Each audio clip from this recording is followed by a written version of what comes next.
सर्वप्रथम सर्वांना श्री स्वामी समर्थ. स्वामी महाराजांच्या कृपेने तुमच्या सर्व चांगल्या इच्छा पूर्ण होत ही स्वामींचरणी प्रार्थना करते आणि आजच्या व्हिडिओला सुरुवात करते. उद्या 30 ऑक्टोबर 2025 गुरुवार रोजी कार्तिक शुक्ल नवमी म्हणजेच कुष्मांड नवमी आलेली आहे. याच दिवसाला आवळा नवमी म्हणून सुद्धा हा दिवस आपण साजरा करत असतो. या दिवशी दोन्ही देवांची एकत्रित सेवा करण्याचा हा दिवस आहे. आपण भगवान श्री हरी विष्णूंची, भगवान शिव शंकरांची या दिवशी दोन्ही देवांची पूजा करत असतो. कार्तिक शुक्ल नवमीला अक्षय नवमी सुद्धा म्हणून ओळखलं जातं. बघा, आपण जसं अक्षय तृतीयेला दान धर्म करतो, जी सेवा करतो देवी देवतांची, त्याचं अक्षय आपल्याला फळ मिळत असतं. म्हणून या दिवशी सुद्धा कार्तिक शुद्ध नवमीला अक्षय आपल्याला फळ देण्याचाच हा दिवस आहे.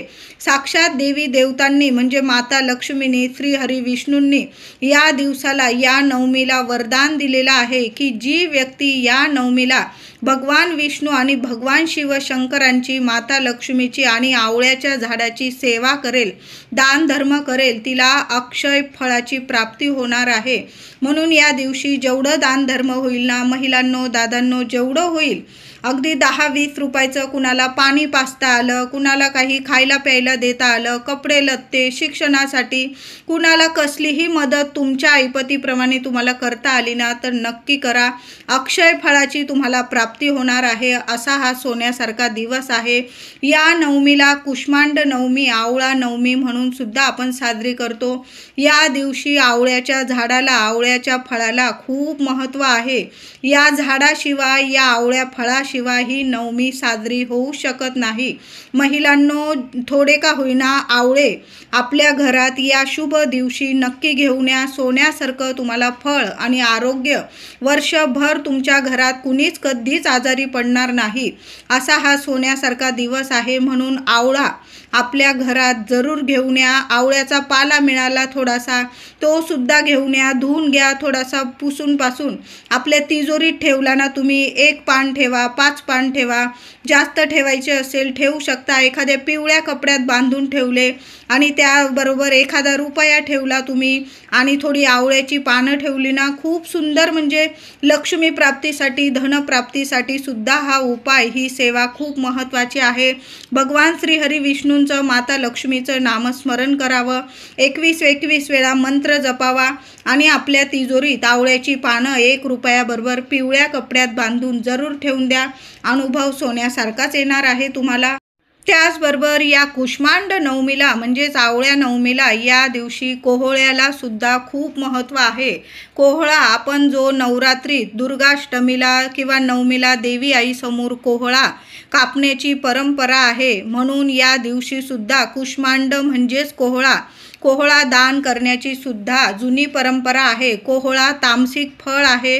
आपण म्हणजे एका राक्षसाचा नाश करत आहोत, त्याला ठार करत आहोत, अशी जुनी परंपरेनुसार काही ठिकाणी तो कोहळा कापतात सुद्धा.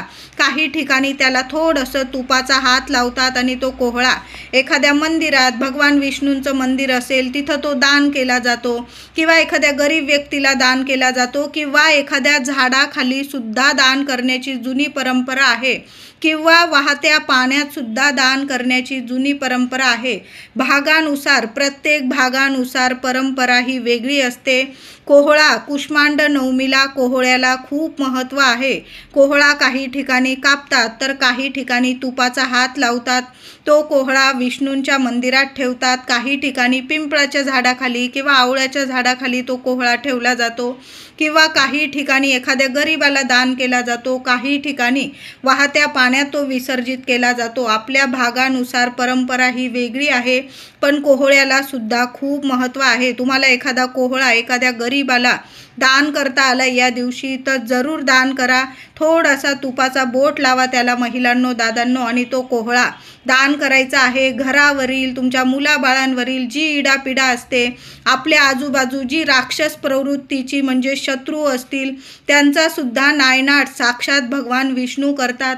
आपल्या मनात काही नकारात्मकता असेल, घरात दुःख असेल, दारिद्र्य असेल, कुठल्या कामात यश मिळत नसेल तर आवळा नवमी कुष्मांड नवमीला उद्या गुरुवारी एखादा कोहळा जरूर दान करा, एखादा तुपाचा बोट लावा त्याला थोडासा, आणि तुम्हाला जिथं दान करता येईल ना, वाहत्या पाण्यात दान करू शकता, एखाद्या झाडाखाली, भगवान विष्णूंचं मंदिर असेल किंवा एखाद्या सरळ गरीबाला दान केला तरीही चालेल। या दिवशी भगवान श्रीहरी विष्णू म्हणजे श्रीकृष्णांनी कुष्मांड नावाच्या राक्षसाचा वध केला। तो दिवस होता कार्तिक शुद्ध नवमीचा, म्हणजेच नवमीला या राक्षसाला श्रीकृष्णांनी ठार केले। काही ठिकाणी या दिवशी कोहळा कापला जातो, म्हणजे सर्व राक्षस रूपी प्रवृत्तीचा नाश होऊन दैवी साथ कायम मिळावी, भगवान श्रीहरी विष्णूंची माता लक्ष्मीची अखंड कृपा आपल्याला मिळावी म्हणून कोहळा कापणे किंवा कोहळ्याचं दान करणे या गोष्टी या दिवशी खूप महत्त्वपूर्ण केल्या जातात। आता कुष्मांड नवमीबद्दल आपण जाणून घेतलं, मग याच दिवसाला आवळा नवमी म्हणून का बरं ओळखतात? तर या दिवशी कार्तिक शुद्ध नवमीला आवळा नवमीला लक्ष्मी माता पृथ्वीवर प्रकट झाली, अवतरली, तेव्हा माता लक्ष्मीला तीव्र इच्छा व्यक्त झाली की या दिवशी हरिहर म्हणजे दोन्ही देवांची या दिवशी एकत्रित पूजा सेवा करावी, त्यांना जेवू घालावी, अशी मनात माता लक्ष्मीला तीव्र इच्छा उत्पन्न झाली। पण माता लक्ष्मीला मनात प्रश्न पडला की प्रथम कोणाला बोलवावे, हरी की हर? मग त्यांनी काय केलं, दोन्ही देवांना एकत्रित प्रसन्न करून घेण्यासाठी त्यांनी दोन्ही देवांना आवळ्याच्या झाडाखाली पूजले। त्यांनी महादेवांना प्रिय म्हणजे बेल आणि श्रीकृष्णांना प्रिय म्हणजे तुळस, या दोन्ही वनस्पती जे गुणधर्म आहे, देवांची प्रियता आहे, तीच गुणधर्म आणि प्रियता ही आवळ्याच्या वनस्पतीतच आहे। एकमेव हेच झाड आहे की बेल आणि तुळस ही दोन्ही वनस्पतीचे गुणधर्म हे आवळ्याच्या झाडामध्ये आहे। म्हणून देवी लक्ष्मीने आवळा नवमी म्हणजेच कार्तिक शुद्ध नवमीला आवळ्याच्या झाडाखाली दोन्ही देवांच्या मूर्तीची स्थापना करून पूजा केली, त्यांच्या भोजनाची व्यवस्था केली आणि या दिवशी दोन्ही देवांनी आवळ्याच्या झाडाला फळाला वरदान दिले की कार्तिक शुद्ध नवमीला कुष्मांड नवमीला जी व्यक्ती आवळ्याचा नैवेद्य आपल्या देवघरात दाखवून त्या फळांचे सेवन करेल, प्रसाद खाईल, त्यास कायम वर्षभर ती व्यक्ती आरोग्यदायी राहील, कधीच तिला कुठला आजार लागणार नाही। म्हणून महिलांनो, दादांनो, उद्या कुष्मांड नवमी म्हणजेच आवळा नवमीला म्हणून उद्या आवळ्याचा नैवेद्य आपल्या देवघरात जरूर दाखवायचा आहे। आधी आपल्या देवघरातील देवांची छान पूजा करायची आहे। उद्या जरासं लवकर उठा महिलांनो, दादांनो, आणि आंघोळीच्या पाण्यात तुम्हाला थोडासा आवळ्याचा रस आणि चिमूटभर हळद टाकून आंघोळ करायची आहे। सर्वांनी हा उपाय नक्की करा। वर्षभरातील एकमेव दिवस असा आहे उद्याचा की तुम्ही आवळ्याचा रस जर आंघोळीच्या पाण्यात टाकला तर कितीही शत्रुपीडा असतील तुमच्या मागे किंवा शारीरिक मानसिक त्रास असतील, आर्थिक त्रास असेल, लक्ष्मी प्राप्ती तुम्हाला होत नाही, तुमच्या घरात बरकत येत नाही, तुम्ही कष्ट घेताय पण कष्टाला साथ मिळत नाही दैवी, तर उद्या आंघोळीच्या पाण्यात थोडासा 1-2-4 थेंब आवळ्याचा रस जरूर टाका। फळ असेल थोडंसं बारीक करून घ्या, 2-3 थेंब त्या आवळ्याचे रसाचे टाका आंघोळीच्या पाण्यात, किंवा तुमच्याकडं आवळ्याच्या रसाची बॉटल वगैरे असेल तुम्ही त्यातून टाकलं तरीही चालेल। पण लहान लेकरांपासून मोठ्या व्यक्तीपर्यंत आवळ्याचा रस आंघोळीच्या पाण्यात जरूर टाका, तुम्हाला खूप सुंदर अनुभव येतील। तर उद्या आवळ्याचा रस टाकूनच आंघोळ करायची आहे आणि त्याबरोबर चिमूटभर हळदसुद्धा टाकायचं आहे। बघा, लक्ष्मी नारायणांची तुमच्यावर भरभरून कृपा होईल, त्याबरोबर शिवशंकरांचा सुद्धा तुम्हाला आशीर्वाद मिळणार आहे। कुठलाच शत्रू तुमच्या केसाला सुद्धा कधी धक्का लावू शकणार नाही, असा हा सोन्यासारखा उपाय आहे। आवळा नवमीला आवळ्याचा रस आणि चिमूटभर हळद टाकून प्रत्येकाने आंघोळीचा हा उपाय जरूर करा। लहान लेकरांना सुद्धा करा, वेगवेगळा करायचा आहे। आईने जे पाणी घेतलं तेच मुलांना देऊ नका। प्रत्येकाचे ग्रहमान हे वेगवेगळे असतात, प्रत्येकाने पाणी हे वेगळं घ्यायचं आहे आणि त्यात आवळ्याचा रस आणि चिमूटभर हळद टाकायचे आहे। सोन्यासारखे अनुभव येतील, मुलांच्या ज्या अडीअडचणी असतील ना संपून जातील, कामं मार्गी लागतील, तुमची घरात शुभ कार्यसुद्धा घडून येतील। बघा, दिवाळीचेच हे दिवस असतात. लक्ष्मीनारायणांची ज्या घरादारावर कृपा असते ना, तिथं सोन्यासारखं सुख ऐश्वर्य मिळत असतं. म्हणून हा उपाय सर्वांनी जरूर करा. उद्या आंघोळीनंतर आपल्या देवघरातील देवांची छान पूजा करायची आहे. दुधाने पंचामृताने अभिषेक घाला. महादेवांची शिवपिंडी असेल, बाळकृष्णाची मूर्ती असेल, गणपती बाप्पा, सर्व देवी देवतांना अभिषेक करायचा आहे. महादेवांना बेलपत्र अर्पण करा. गणपती बाप्पाला दुर्वा, महादेवांना बेलपत्र आणि बाळकृष्ण असेल, विठू माऊली असेल तर तुळस, जरूर तुळस अर्पण करायची आहे. तुळस उद्या घरातली दारातली तोडू नका. फुलवाल्या दादांकडून विकत आणा किंवा आदल्या दिवशी तोडलेली असेल, अतिशय उत्तम. तुम्हाला उद्या एखादं तुळशीचं रोप लावायचं असेल किंवा आता तुळशी विवाह प्रारंभ होत आहे, तोपर्यंत कधी पण महिलांनो तुम्ही तुमच्या दाराशी छानशी अशी तुळस लावू शकता. जरी आधीची असेल तरी पण एखादं रोप जरूर लावा. खूप सुंदर अनुभव येतात. तर उद्या देवांची पूजा सेवा केल्यानंतर देवघरात आपल्याला थोडासा आवळ्याचा नैवेद्य दाखवायचा आहे. तर छान असे आवळे, बाजारात भरपूर आवळे विकत मिळत आहे. आवळ्याचं फळ आपल्या घरात नक्की घेऊन या. देवांना सुद्धा नैवेद्य दाखवा. आता आवळा नुसता ठेवू नका, त्याबरोबर थोडासा गुळाचा खडा ठेवायचा आहे तुम्हाला. छोटासा गुळाचा खडा आणि आवळा नैवेद्यात ठेवायचा आहे. नंतर तो नैवेद्य घरातील प्रत्येकाने खायचा आहे. आरोग्यदायी राहाल वर्षभर. कसलाच आजार पाणी लागणार नाही. किंवा घरात कुणाचं आरोग्य नीट नसेल त्या व्यक्तीला सुद्धा उद्या नैवेद्य दाखवून आपल्या देवघरात आवळा आणि गुळाचा नैवेद्य दाखवा आणि तो नैवेद्य प्रसाद स्वरूप घरातील सर्व व्यक्तींना द्यायचा आहे. आरोग्य नीट होईल. काही वेळा औषध पाण्याला गुण येत नाही. अशा शुभ तिथींना जर आपण सेवा करतो तर त्या सेवेचं फळ आपल्याला 100% मिळतं. तर उद्या अक्षय नवमी म्हणून सुद्धा हा दिवस साजरा केला जातो. जेवढी सेवा कराल ना तेवढं अक्षय 1000 पटीने फळ मिळणार आहे. आरोग्यदायी राहाल. उद्या आवळ्याचा नैवेद्य देवघरात जरूर दाखवायचा आहे. 5 आवळे ठेवा, 11 ठेवा. तुम्हाला जेवढे आवळे ठेवायचे ना, 2 ठेवले आवळे चालेल. त्यावर गुळाचा खडा ठेवा आणि सगळ्यांनी तो नैवेद्य प्रसाद म्हणून नंतर खायचा आहे.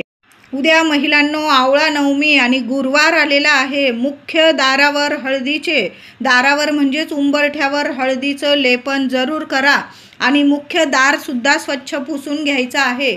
थोडीशी हळद ओली करायची आहे. हळद ओली करताना थोडंसं गुलाबजल टाकायचं आहे आणि हळदीने स्वतः महिलांनी किंवा दादांनी आपल्या घरासाठी उपाय आपण करायचा आहे. आपल्या मुख्य दारावर सुद्धा हळदीचं एक स्वस्तिक काढा. स्वस्तिकच्या आजूबाजू 2-2 रेषा द्या, तेव्हाच आपलं स्वस्तिक पूर्ण होतं. म्हणून एक स्वस्तिक आपल्या मुख्य दारावर काढा. तुमच्या पैशाला बरकत नसेल तर एक स्वस्तिक लक्ष्मीनारायणांचं मंत्र जपत आपल्या तिजोरीवर काढलं तुम्ही. आपलं देवघर असेल तिथं काढू शकता. अजून एक स्वस्तिक तुमचं किचन ओटा असेल, गॅसजवळ तुम्ही तिथंसुद्धा एक स्वस्तिक काढू शकता. मुलांचं स्टडी टेबल असेल, मुलं जिथं अभ्यास करतात ज्या खोलीत, तिथंसुद्धा एक स्वस्तिक काढलं. नाही एवढं जमत, मुख्य दारावर तरी एक हळदीचं स्वस्तिक जरूर काढा.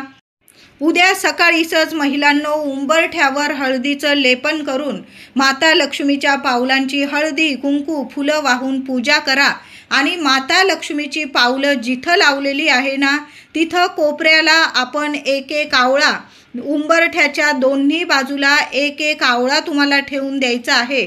अशी 2 आवळे आपल्या मुख्य उंबरठ्यावर जरूर ठेवून द्या. संध्याकाळी देवांची कापूर आरती करायची आहे. कापूर सोबत खाली तांदूळ घ्या, अख्खे तांदूळ, कापूर जाळा, आरती करा. नंतर त्या कापूर सोबत 2 किंवा 5 लवंग जाळायचे आहे तुम्हाला आणि ते संपूर्ण घरात धूप पसरवायचं आहे. नंतर ते उंबरठ्यावर, मुख्य उंबरठ्यावर ते कापराचं भांडं जरावर ठेवा आणि तुम्हाला जी इच्छा असेल उंबरठ्याला हात लावून बोलून घ्यायची. नंतर ते आवळे उचलून घ्यायचे आहे. रात्री आवळे उचलायचे आहे. दिवसभर ते आवळे तसेच राहू द्यायचे आहे. नंतर ते आवळे एखादं झाड असेल तुमच्या घराजवळ तिथं कोपऱ्याला नेऊन ठेवले. चिमणी पाखरं खाऊन जातील किंवा सरळ विसर्जनात टाकून द्यायचे आहे. वाहतं पाणी वगैरे असेल किंवा तुम्ही निर्माल्य वगैरे काढून ठेवता देवांचं, त्यात जरी ते आवळे काढून ठेवले ना टाकून दिले विसर्जनात तरीही चालेल. यामुळे घराची पीडा, दुःख, दारिद्र्य, आजारपण नष्ट होईल. कुठला शत्रू तुमच्या उंबरठ्यावर कधीच शिरकाव करू शकणार नाही, वाईट नजर ठेवू शकणार नाही. म्हणून असं उंबरठ्याला 2 आवळे उद्या सकाळीच ठेवून द्यायचे. कापूर आरती झाल्यानंतर दोन्ही आवळे काढून घ्यायचे आणि वाहत्या पाण्यात किंवा निर्माल्यात टाकून द्यायचं आहे. यामुळे लक्ष्मीनारायणांची तुमच्यावर इतकी कृपा होईल की मुलांना प्रगती, यश, आरोग्य, ऐश्वर, राज ऐश्वर्य मिळवून देणारी ही सेवा आहे. आपल्या मुख्य उंबरठ्यावर 2 आवळे आवळा नवमीला जरूर ठेवा. महिलांनो, आवळे जरूर घेऊन या.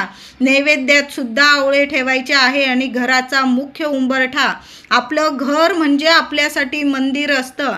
म्हणून महिलांनो, आपल्या मुख्य उंबरठ्यावर 2 आवळे ठेवा. आधी देवांना सुद्धा सकाळीच आवळ्यांचा आणि गुळाचा नैवेद्य दाखवा आणि मुख्य उंबरठ्याचा सुद्धा हा उपाय जरूर करा. उद्या महिलांनो, आपल्या मुलांसाठी एक दिवा या ठिकाणी जरूर लावायचा आहे. तर काय करायचं, सकाळीच आपल्याला ही सेवा करायची आहे. तुमच्या घराजवळ जर आवळ्याचं झाड असेल तर आवळा नवमीला सकाळीच एक मातीची पंती घ्या किंवा तुमच्याकडं जो दिवा असेल तो एक दिवा घ्यायचा आहे. मातीची पंती जरी घेतली, आपल्या दिवाळीच्या मातीच्या पंत्या बऱ्याच आहे, धुवून पुसून घ्या. त्यात दुहेरी वाट टाकायची. तिळाचं किंवा मोहरीचं तेल टाका. तुम्ही जे देवांसाठी दिव्यांसाठी तेल टाकता ते तेल टाका. काहीतरी आसन द्या, एखाद्या कागदावर किंवा पुठ्ठा बिठ्ठा असेल तुमच्याकडं त्यावर तो दिवा ठेवायचा आहे आणि ते दिव्याची हळद, कुंकू, फुलं वाहून पूजा करायची आहे. आणि तुमच्या घराजवळ जर आवळ्याचं झाड असेल तर त्या झाडाखाली तुम्हाला मुलांच्या सुख समृद्धीसाठी तो दिवा आईने लावून द्यायचा आहे. आता समजा प्रत्येकाच्याच घराजवळ जर आवळ्याचं झाड नसेल, मग काय करायचं महिलांनो, तोच दिवा घ्यायचा आणि पिंपळाचं झाड असेल तुमच्या घराजवळ तर पिंपळाच्या झाडाखाली एक दिवा असाच मातीची पंती, दुहेरी वात, तिळाचं किंवा मोहरीचं तेल टाका किंवा जे तेल असेल ते टाका. हळदी, कुंकू, फुलं वाहून पूजा करा आणि त्या दिव्याबरोबर तुम्हाला एक आवळा बरोबर घेऊन जायचा आहे पिंपळाच्या झाडाखाली. आवळ्याचं झाड असेल तर आवळा नेऊ नका, तुम्ही साक्षात आवळ्याच्या झाडाखालीच दिवा लावत आहात. आता आवळ्याचं झाड नसेल, पिंपळाच्या झाडाखाली जरी दिवा लावला पण एक आवळा पिंपळाच्या झाडाखाली ठेवून या. उद्या आवळा नवमी, कुष्मांड नवमीला आवळ्याच्या झाडाचं पूजन अवश्य करा. तुमच्या घरात, अंगणात किंवा आजूबाजू कुठं आवळ्याचं झाड असेल, दूध पाणी अर्पण करा. हळदी, कुंकू, फुलं, अक्षता वाहून पूजा करायची आहे. एक दिवा लावून द्यायचा आहे आवळ्याच्या झाडाखाली. आता 5-5:30 वाजेपर्यंत संध्याकाळी पूजा केली तरीही चालेल, सकाळी केली तर अतिशय उत्तम. आता नाही वेळ मिळाला तुम्हाला थोडासा तर मग तुम्ही संध्याकाळी 5-5:30 वाजेच्या आतच आपल्याला पूजा करायची आहे. आता लवकर अंधार पडायला सुरुवात होतं. अगदी अंधार पडायच्या वेळेस कुठल्याच झाडाला हात लावू नका. मी तर म्हणते सकाळीच तुमच्या घराजवळ आवळ्याचं झाड असेल, अंगणात झाड असेल, छान असं दूध पाणी अर्पण करा. हळदी, कुंकू, फुलं वाहून पूजा करा. साक्षात लक्ष्मी नारायण महादेव तिथं वास करतात. दोन्ही देवांची सेवा पूजा देवी आई लक्ष्मी मातेने याच झाडाखाली केलेली आहे. म्हणून नवमीला उद्या आवळ्याच्या झाडाचं पूजन अवश्य करा. दिवा लावून द्या, एखादा गुळाचा खडा ठेवा. आता नाही आवळ्याचं झाड, तुम्ही पिंपळाच्या झाडाची सुद्धा पूजा करू शकता. तुम्हाला जर उद्या आवळ्याचं झाड लावायचं असेल, खूप सोन्यासारखा दिवस आहे, तुमचं मोठं अंगण असेल किंवा तुम्हाला घरात खिडकी मोठी असेल, तुमची बाल्कनी एखाद्या मोठ्या कुंडीत लावायचं असेल, खूप छान दिवस आहे. आवळा नवमी आहे, वर्षातला अतिशय उत्तम दिवस. तुम्हाला जर आवळ्याचं झाड लावायचं असेल तर उद्या जरूर लावा. तुळस लावायची असेल तुम्ही तुळस लावू शकता. आवळ्याचं झाड तर अवश्य लावा. जिथं आवळ्याचं झाड असतं तिथं नकारात्मकता कधीच प्रवेश करू शकत नाही. त्या घरावर, त्या अंगणावर, त्या लेकराबाळांवर, त्या कुटुंबावर साक्षात लक्ष्मी नारायणांची अखंड कृपा राहते आणि त्याबरोबर शिवशंकरांचा कायम अखंड आशीर्वाद राहतो. त्या घरावर कुठलाच शत्रू मात करू शकत नाही. कायम शत्रू नष्ट होतात आणि त्या घराची भरभराट होते, मुलाबाळांची प्रगती होते. म्हणून उद्या आवळ्याचं झाड जरूर लावा. आपण वर्षभर पण लावतो, पण योग्य दिवशी जर आपण आवळ्याचं झाड लावलं, उद्या आवळा नवमीच आहे, जरूर लावा. सोन्यासारखे अनुभव येतील तुम्हाला. उद्या देवघरात आवळ्याचा नैवेद्य दाखवून त्याचा प्रसाद सर्वांनी जरूर खा. लहान लेकरांना पण थोडा थोडा का होईना आवळ्याचा तुकडा जरूर द्या. आपल्याला ताजा आवळा आणूनच नैवेद्य दाखवायचा आहे. बाजारात भरपूर आवळे आलेले आहे. थोडे का होईना पाव किलो अर्धा किलो घेऊन या आणि जेवढे उपाय तापाय करता येईल आवळ्याचे वगैरे तेवढे नक्की करा. आणि देवघरात लक्ष्मीनारायणांना आपल्या देवी देवतांना आवळ्याचा नैवेद्य जरूर दाखवा. आवळा आणि गूळ आणि नंतर त्याचा प्रसाद सहकुटुंब सहपरिवार जरूर खा. वर्षभर तुम्ही आरोग्यदायी राहाल. तर अशा साध्या सोप्या पद्धतीने उद्या आवळा नवमी कुष्मांड नवमी जरूर साजरी करायची आहे. कुणाचा अपमान होणार नाही आपल्यामुळे, कुणाला त्रास होणार नाही, या गोष्टींची जरूर काळजी घ्या.